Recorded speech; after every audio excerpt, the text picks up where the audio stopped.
ایک دفعہ نا ایک موٹا سا ہیرا آ گیا تھا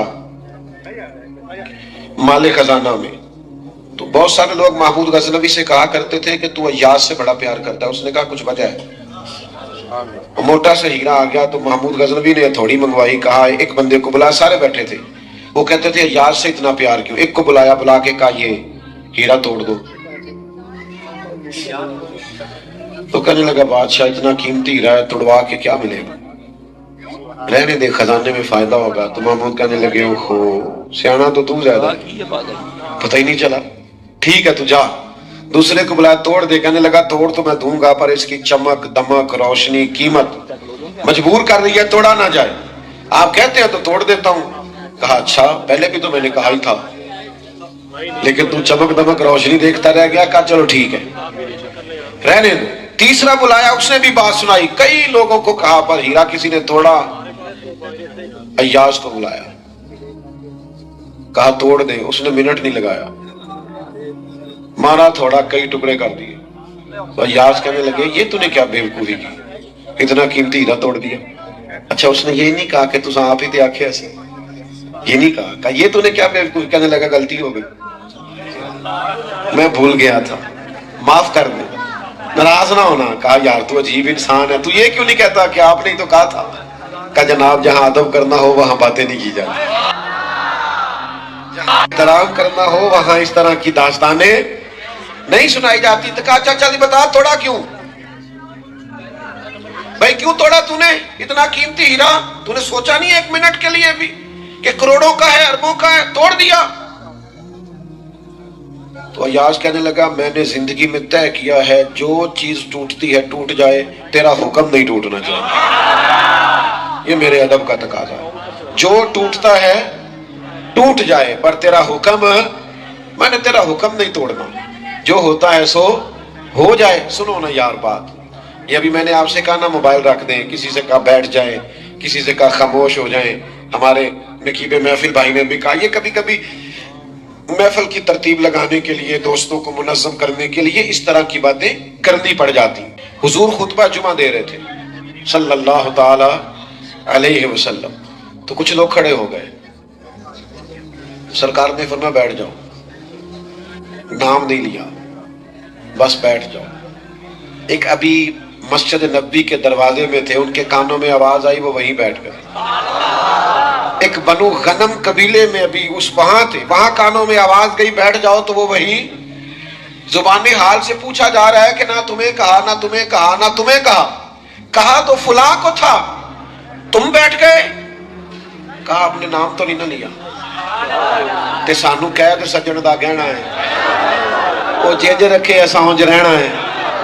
ہم نے نہ کبھی قطرے پہ غور کیا اور نہ دریا دیکھا، بس جہاں تیری جھلک دیکھی وہیں ڈوب گئے.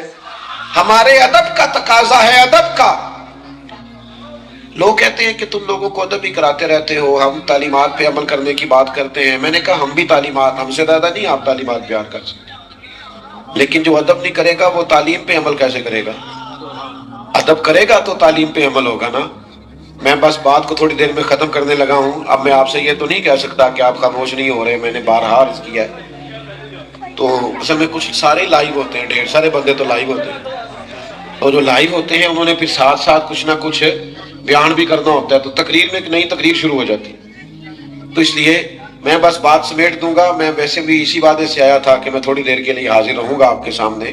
تھوڑا مجھے موقع دیں کہ دو بات عرض کر سکوں. میرے عزیز، ادب جو ہوتا ہے نا، ادب، اس میں طاقت بڑی ہے، اس میں قوت ہے. ادب سے وابستگی کا پتہ چلتا ہے، اس سے وابستگی کا، اس سے نظم و ضبط کا پتہ چلتا ہے. یعنی فلاں نے کہا یہ کر دو، یار کتنا ادب ہے، پھر کسی نے سانس بھی اونچا نہیں لیا. یہ ادب سے نظم و ضبط کا، وابستگی کا، ماحول کا پتہ چلتا ہے. یہ بخاری شریف میں روایت موجود ہے. عروہ بن مسعود ثقفی صلح حدیبیہ کے موقع پر کفار کے سفیر بن کے مسلمانوں کے پاس آئے تھے. واپس جا کے انہوں نے کہا قریش مکہ سے یہاں کو تعریف کر کے گئے، وہاں جا کے کہا کہ مسلمانوں سے تم کبھی جنگ نہیں جیت سکتے. ادھر دیکھو نوجوانوں میری طرف، تم کبھی مسلمانوں سے جیت سکتے ہیں؟ کیوں؟ تلواریں زیادہ ہیں، نیزے زیادہ ہیں، فن حرب و ضرب سے زیادہ آگاہ ہیں، فوج بہت بڑی ہے، کیوں نہیں جیت سکتے؟ تو عروہ کہنے لگے اصل مسئلہ یہ ہے کہ میں نے بڑے بڑے بادشاہوں کے درباروں میں گیا ہوں، اس زمانے وہ بھی بادشاہ تھے جو سجدے کراتے تھے، بڑے بڑے بادشاہوں کے درباروں میں گیا ہوں، لیکن میں نے ایسی تعظیم کرتے کسی کو نہیں دیکھا جیسی رسول رحمت کے غلام حضور کی تعظیم کرتے ہیں۔ اس نے کہا یار حد ہو گئی، وہ حکم دیتے ہیں تو وہ دوڑ پڑتے ہیں عمل کرنے کے، وہ یوں بیٹھے ہوتے ہیں جیسے سروں پہ پرندے بیٹھے، ذرا حرکت کی تو پرندہ اڑ جائے۔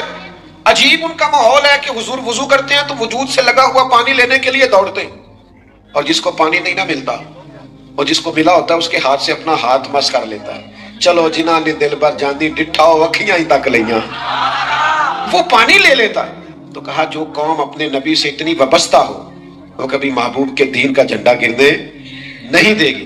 میرے دوست تعظیم کا مزاج پیدا کریں، ادب کرتا ہوں۔ یہ ہمارے ہاں محافل میں جو کچھ ہوتا ہے نا، بعض اوقات وہ کوئی دوڑ کے ادھر جا رہا ہے، دوڑ کے ادھر آ رہا ہے، یہ کیا ہو رہا ہے؟ یہ نقابت ہو رہی ہے۔ پھر نعت خان صاحب آ رہے ہیں، کہتے ہیں میں جھوم رہا ہوں۔ بھئی آپ نہ جھومیں، آپ مانا خیر شعر پڑھیں، سننے والے انشاءاللہ جھوم جائیں گے۔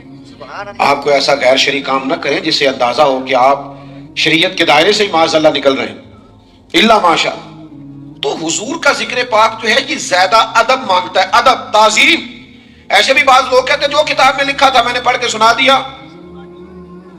آپ ہر موقع پہ یہ کر سکتے ہیں، لیکن جب بات حضور کی ہو نا، پھر لفظوں کو غسل دینا پڑتا ہے، پھر جملوں کو وضو کرانا پڑتا ہے۔ کس حدیث میں لکھا ہے کہ حدیث لکھنے سے پہلے، کہاں حضور نے فرمایا کہ حدیث لکھنے سے پہلے 2 رکعت نماز پڑھو، خوشبو لگاؤ، لباس پہنو؟ کہاں لکھا ہے؟ کہاں حکم دیا ہے؟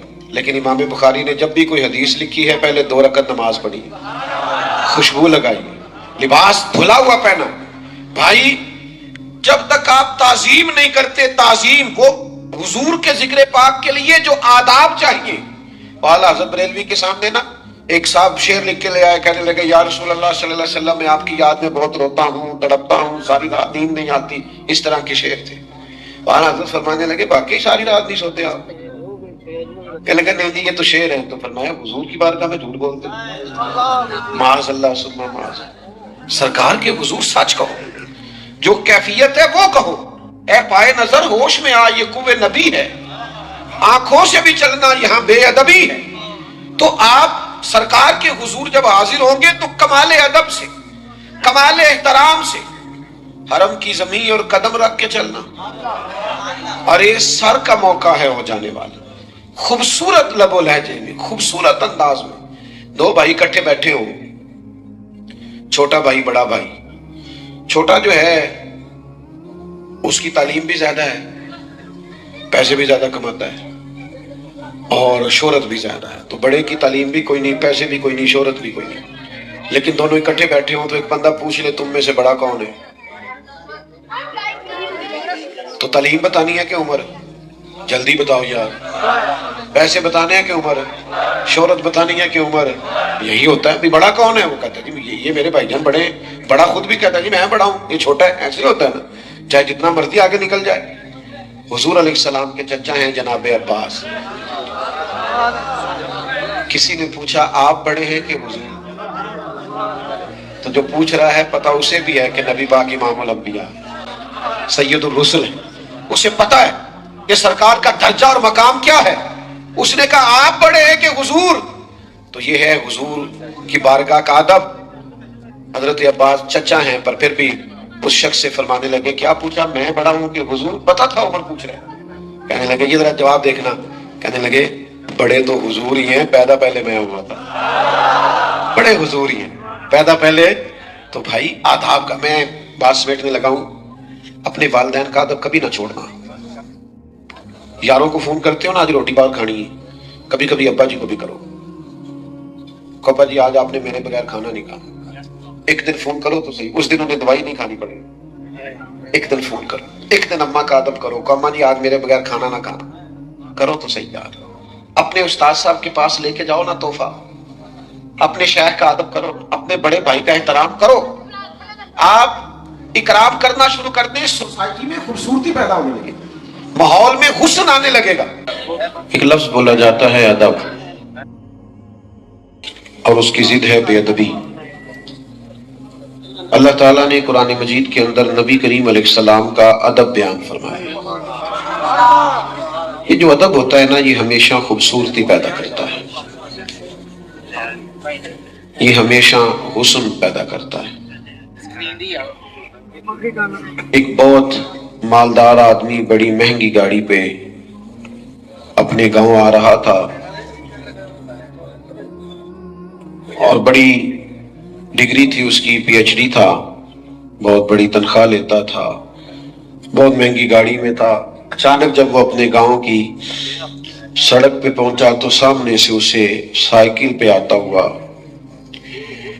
ایک سکول ٹیچر نظر آیا۔ اس نے فٹافٹ گاڑی کو روکا، ہاتھ دیا، کہا استاد جی پہچانا ہے؟ میں پرائمری میں آپ کے پاس پڑھتا تھا۔ استاد میٹرک پی ٹی سی ہے، شاگرد پی ایچ ڈی ہے، استاد سائیکل پہ ہے، شاگرد بڑی مہنگی گاڑی میں ہے، استاد کم وسائل رکھتا ہے، شاگرد بڑا امیر ہے، لیکن نیچے اترا، اپنے استاد صاحب کا ادب کیا۔ یا دوسرا یوں سمجھ لیجئے کہ شیخ الحدیث ہو گیا ہے، شیخ القرآن ہے، مفتی ہے، لیکن اچانک اس نے دیکھا کہ وہ استاد نظر آیا جسے اس نے ناظرہ پڑھا تھا، الف با تا سا پڑھا تھا۔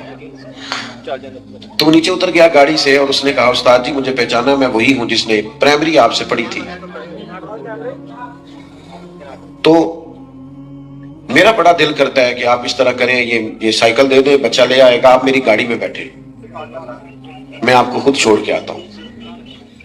میں آپ کی خدمت میں عرض کروں گا، استاد جی نے کہنا ہے نہیں پتر میرا سائیکل ہی ٹھیک ہے، اور ڈھیر ساری انہوں نے دعائیں دینی ہے، میری طرف دیکھنا، ڈھیر ساری شفقتیں کرنی ہے، روح کی گہرائیوں سے دعائیں دینی ہے۔ واپس بیٹھ کے انہوں نے سائیکل پہ ہی جانا ہے، لیکن چونکہ ان کو احترام دیا گیا ہے، ان کا ادب کیا گیا ہے، اب وہ جب دوبارہ سائیکل پہ بیٹھیں گے نا تو انہیں یوں لگے گا جیسے میرا سائیکل بازاروں سے مہنگا ہے۔ یہ جو ادب ہے نا، ادب یہ نورانیت پیدا کرتا ہے، یہ جو احترام ہے یہ نورانیت پیدا کرتا ہے، یہ خوبصورتی لاتا ہے۔ آپ کہ والد صاحب نے آپ کو آواز دی، والدہ نے آواز دی اور کہا بیٹا تجھے کام بتانا تھا، تو پہلے بھی کافی پریشان ہے، مصروف ہے، مجبور، لیکن ایک چھوٹا سا کام بتانا تھا، تو آپ نے فوراً آگے بڑھ کے کہا کہ ابا جی آپ یہ کیا مطلب، کیوں آپ اتنی تمہید باندھ رہے ہیں، آپ حکم کریں، میں ہر چیز پیش کرنے کو تیار ہوں۔ تو آپ نے چونکہ ادب کیا ہے، پتہ ملے گا کیا، آپ تو ایک جملہ کہہ کے چلے جائیں گے اور جا کے لیٹ جائیں گے تو والدین تکیے پہ رو رو کے آپ کے لیے دعا کریں گے۔ ادب سے خوبصورتی پیدا ہو۔ لیکن جب کوئی بے ادبی کرتا ہے، میں نے کہا تھا موبائل بند کر دیں، قریب والوں کو تو بالکل نہیں چلانے چاہیے، میں تھوڑا نہ گل کرنی، تسی میرے کو موبائل کر دینے کہ موبائل نہ کرو۔ تو یہ کتنے لوگ سارے اتنے کیمرے لگے ہیں، یہ دے دیں گے سارے آپ کو، اللہ تعالیٰ جزائے خیر دے۔ آپ جو سامنے بیٹھے ہیں آپ تو چلو مچ بال عشق دا سیکاں گے، جھٹ کو ایک دوجے نو ویکھاں گے، تو آپ تھوڑی مہربانی کریں، آپ نے شریکہ موبائل کا سامنے کر لیے تو موقع دیں، آپ سے بات ہو۔ ابا جی نے یا اماں جی نے آپ سے کوئی بات کی لیکن آپ نے کہہ دیا آپ مجھے کام ہی بتاتے رہتے ہیں، میرے اور بھی اب بڑے مسئلے ہیں، بڑے خرچے ہیں، تو آپ نے کوئی بد بھی نہیں کی لیکن ادب بھی نہیں کیا، تو بیچارے ساری رات پریشان رہیں گے میں نے بات کیوں کی۔ دوستو ادب نعمت ہے، ادب دولت ہے، ادب کمال ہے۔ ادب کرو گے تو سنور جاؤ گے، ادب کرو گے تو نورانیت پیدا ہوگی۔ یہ میرا جو دور ہے نا، یہ دور ہے لوگوں کو باتیں بڑی آتی ہیں، لوگ تیز بڑھے الا ماشاء اللہ۔ میں دوستوں سے اکثر کہا کرتا ہوں کہ پچھلے زمانے میں نا لوگ لوگوں کو شیشے میں اتارتے تھے، اب زیادہ تیز ہو گئے، اب تو شیشیوں میں بھی اتار لیتے ہیں، چھوٹی چھوٹی شیشیوں میں بھی اتار، چاپلوسیاں، خوش آمدید، دعوتیں، آنا جانا، کسی کو سمجھانا۔ تو اس سے نقصان کیا ہوتا ہے، جب بڑی تیزی کو دکھاتا ہے تو ادب نہیں قائم رہتا۔ آپ بعض ایسے لوگوں کے بارے میں بھی وہ کچھ کر رہے ہوتے ہیں جہاں آپ کو ادب کرنا چاہیے۔ دیکھیں نا بزرگوں کے بارے میں تو یہ ہے ان سے دعا لی جائے، لیکن ہم فوٹو لے رہے ہیں، وہ ادب کہاں گیا، وہ احترام کہاں گیا؟ جس کو لوگ نیک جانتے تھے اس کے بارے میں لوگ بات سمجھنا زیادہ ضروری جانتے تھے۔ تعظیم زندگی میں کریں۔ نبی پاک علیہ السلام کا فرمان بخاری میں موجود ہے، حضور فرماتے ہیں جس نے 3 لوگوں کی عزت کی نا، وہ سمجھے میں نے اپنے رب کا احترام کیا۔ ایک جس نے قرآن مجید کے عالم کی عزت کی، ایک جس نے عدل کرنے والے بادشاہ کی عزت کی، اور تیسرا فرمایا جس نے سفید داڑھی والے مومن کی عزت کی. ادب کریں، احترام کریں، لہجہ بات کرنا، مخاطب کرنا، کسی شخص کے ساتھ کلام کرنا، کسی کو کوئی بات سنانا. آپ میں اور آپ میں سے اگر کوئی آگے کہے کہ فلانے کو آج میں نے پھر نہ جناب وہ ایسا باتوں میں الجھایا، چکر دیا، چلاکی دکھائی، مان گیا، میں نے منوا لیا اسے، تو یہ آپ کا کمال تھوڑی ہے، یہ تو اس کا کمال ہے، بیچارہ بھولا ہے، شریف آدمی ہے. آپ اس کو تیزی نہ سمجھیں. آپ ادب کے دائرے سے باہر ہوئے، آپ نے غلط کام کیا ہے، کہنے والے تو کہہ ہی دیتے ہیں، سننے والے کمال کرتے ہیں. اللہ تعالیٰ نے قرآن مجید میں ارشاد فرمایا یا ایھا الذین آمنوا لا ترفعوا اصواتکم فوق صوت النبی. اے ایمان والو، تم نے اپنی آواز میرے نبی کریم کی آواز سے اونچی نہیں کرنی. ویسے آواز کا والیوم ہوتا ہے، موبائل پہ آپ آواز اونچی نیچی کریں تو والیوم ہے 1 2 3 ہوتا ہے نا، تو بندے کی آواز کا تو والیوم ہی نہیں، آپ کو کیسے پتا چلے گا کتنی رکھنی ہے. لیکن یہ دیکھیں اللہ نے کہا تم دیکھ لو محبوب کہاں تک بولتے ہیں، اس سے اونچی آواز نہیں ہونی چاہیے. یعنی تم نے یہ رویہ رکھنا ہے. ایک صحابی تھے حضرت ثابت بن قیس بن شماس انصاری رضی اللہ تعالیٰ، انہیں سکل سماعت کا عارضہ تھا، یعنی تھوڑا اونچا سنتے تھے. جو لوگ اونچا سنتے ہیں بولتے بھی اونچا، وہ سمجھتے ہیں سارے ہی بولے گے.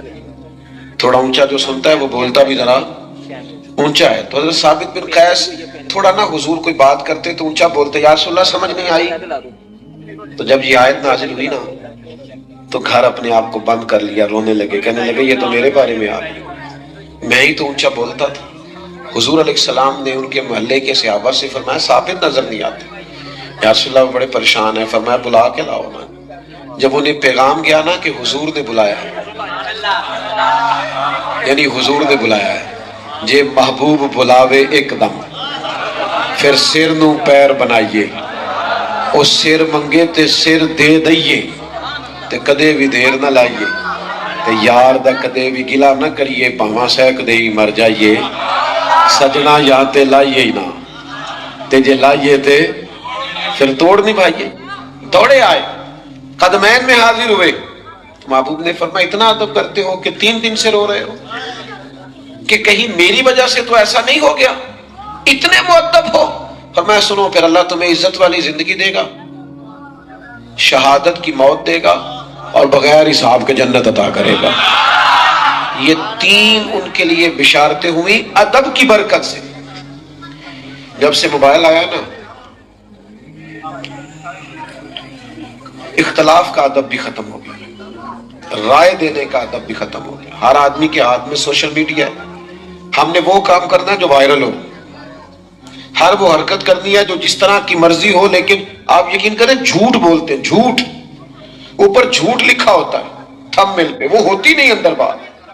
تو کیا اس قدر زیادہ ہم بے ادبی کریں گے کہ ہم سوچیں گے نہیں کس کے بارے میں کہہ رہے ہیں، کیا کہہ رہے ہیں، ایسے ایسے غلیظ جملے بول دیں گے. نبی پاک علیہ السلام مدینہ طیبہ تشریف لائے تو ہر آدمی کی خواہش ہے حضور میرے گھر آئے، حضور میرے گھر آئے. اور جو بھی وہاں عرض گزار ہے اور پیغام دے رہا ہے، سب کے سینے بھی کھلے ہوئے ہیں، دل بھی کھلے ہوئے ہیں، آنکھیں پلکیں فرش راہ کیے ہوئے. ہر آدمی منتظر ہے کہ محبوب میرے گھر میں آئے. بڑا امتحان ہے، کس طرح کر کے سب کی چاہتوں کا جواب دیا جائے. تو یہ ذرا دیکھیے اس امی لاقبی محبوب کی حکمت اور دانائی. محبوب فرمانے لگے بھی میری جو اونٹنی ہے نا یہ معمور من اللہ ہے، میں گویا خود نہیں فیصلہ کرتا میں نے کہاں جانا ہے، جہاں اونٹنی بیٹھ جائے گی میں مہمان بن جاؤں گا. انداز دیکھیے، نبی پاک علیہ الصلوۃ والسلام نے نا اونٹنی کی لگامیں اس کی گردن پر ڈال دی. اب وہ اونٹنی چلتی جا رہی ہے، تھوڑی آگے جا کے ایک جگہ پہ وہ بیٹھ گئی، لیکن اس کے بیٹھتے ہی حضور اترے نہیں، محبوب بیٹھے رہے. ابھی سرکار کی اونٹنی پوری طرح بیٹھی نہیں تھی، پھر اٹھ کے کھڑی ہو گئی، اور تھوڑا سا آگے چلنے کے بعد حضرت ابو ایوب انصاری کے دروازے کے سامنے بیٹھ گئی. اور وہ اس طرح بیٹھی کہ اس طرح جم کے بیٹھی کہ اس نے اپنی گردن بھی بچھا دی. جب اطمینان سے اونٹنی بیٹھ گئی، نبی کریم اترے، جناب ابو ایوب انصاری رضی اللہ تعالیٰ عنہ کے گھر میں جلوہ فراز ہوئے یہ وہ دانائی تھی میرے کریم محبوب کی، وہ حکمت تھی کہ کسی محبت کرنے والے کو اعتراض کیا ہونا تھا، سب کا قربان ہونے کو دل کر رہا تھا۔ علامہ اسماعیل حق کی روایت لائے ہیں، ایک شخص نے عرض کیا تھا کہ میں جو کام بھی کرتا ہوں میرے کام میں برکت نہیں ہوتی، نقصان ہو جاتا ہے۔ تو فرمایا تو کہیں سفید داڑھی والوں کو پشت کر کے تو نہیں چلتا؟ احترام کرو گے تو برکتیں آئیں گی، احترام کرو گے تو کرم ہوگا۔ ادب کرے، احترام کرے۔ آپ نے پتہ کیا کرنا ہے، میں نے بھی جانا ہے تو صرف رستہ بنانا، دوڑ دھوپ نہیں کرنی۔ پھر کوئی آئے تو پھر بھی حضور کی محفل احترام سے آنے دیں۔ اور میں پہلے کہہ چکا ہوں، مجھ سے بہت بڑھ کر مسجد کا ادب ہے۔ اور پھر ہم شخصیات کے قائل نہیں، ہم نظریات کے قائل ہیں۔ شخصیتیں آتی بھی ہیں جاتی بھی ہیں، ذکر حضور کا ہونا ہے۔ لہذا آپ نے آخر تک محفل میں بیٹھنا۔ ظاہر ہے میری مجبوری ہے، مجھے نکلنا، میں شروع میں عرض کر چکا ہوں۔ اسی طرح اور بھی لوگ آئیں گے، اپنے اپنے وقت پہ چلے جائیں گے، لیکن جسے کوئی مجبوری نہ ہو وہ آخر تک بیٹھے۔ بڑی خوبصورت بزم سجی ہوئی ہے۔ اللہ تعالیٰ بانیان کو، آنے والوں کو، مل بیٹھنے والوں کو بہترین جزا عطا کرے۔ آخر دعوانا الحمدللہ رب العالمین۔ دوستو، ادب اور عشق کا یہ کیسا خوبصورت مقام ہے جسے آج کے اس بیان میں پیش کیا گیا ہے۔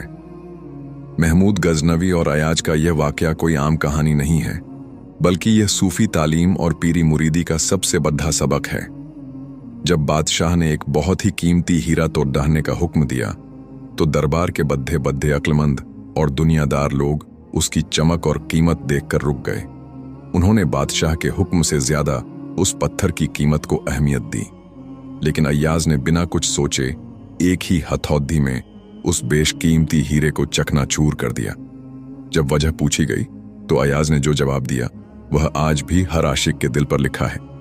ایاز نے کہا، میرے لیے اس دنیاوی ہیرے کی قیمت سے کہیں زیادہ میرے آقا کا حکم ہے۔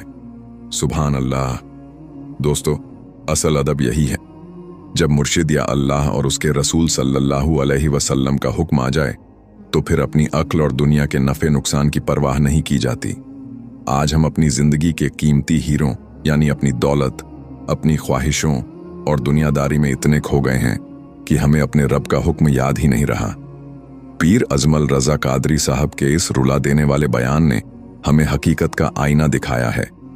ادب کا تقاضا یہ ہے کہ آقا کا حکم ہمیشہ سب سے اوپر ہو، چاہے اس میں ہمارا کوئی بھی دنیاوی نقصان کیوں نہ ہوتا ہو۔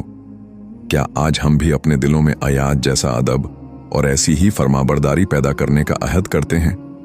اگر اس واقعے نے آپ کے دل کو جھکجھورا ہے اور ادب کی حقیقت کو سمجھایا ہے تو اس پیغام کو صرف اپنے تک محدود نہ رکھیں۔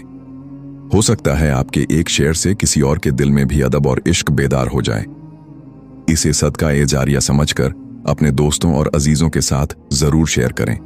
ایسی ہی روحانی، جذباتی اور تعلیم سے بھری ویڈیوز کے لیے اپنے چینل نور بیان ٹی وی آفیشیل کو ابھی سبسکرائب کریں۔